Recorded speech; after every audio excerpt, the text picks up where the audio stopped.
યુવાનોમાં નશાની આદત રોકવા માટે રાજ્ય સરકાર દ્વારા નિર્ણય લેવાયો। રોલિંગ પેપર, ગોગો સ્મોકિંગ કોન અને પરફેક્ટ રોલ જેવી વસ્તુઓ પર પ્રતિબંધ મૂકવામાં આવ્યો। આ વસ્તુઓમાં ટાઇટેનિયમ ડાયોક્સાઇડ અને પોટેશિયમ નાઇટ્રેટ જેવા ઝેરી પદાર્થો હોવાથી પ્રતિબંધ મુકાયો।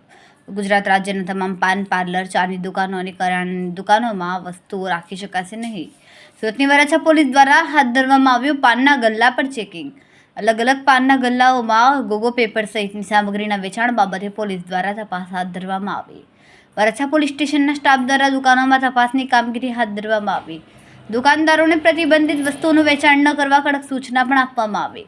આ જાહેરનામાનો ભંગ કરનાર વ્યક્તિ ભારતીય ન્યાય સંહિતાની કલમ મુજબ કાર્યવાહી થશે। આ આદેશ સમગ્ર ગુજરાત રાજ્યમાં તાત્કાલિક અસરથી લાગુ કરવામાં આવ્યો।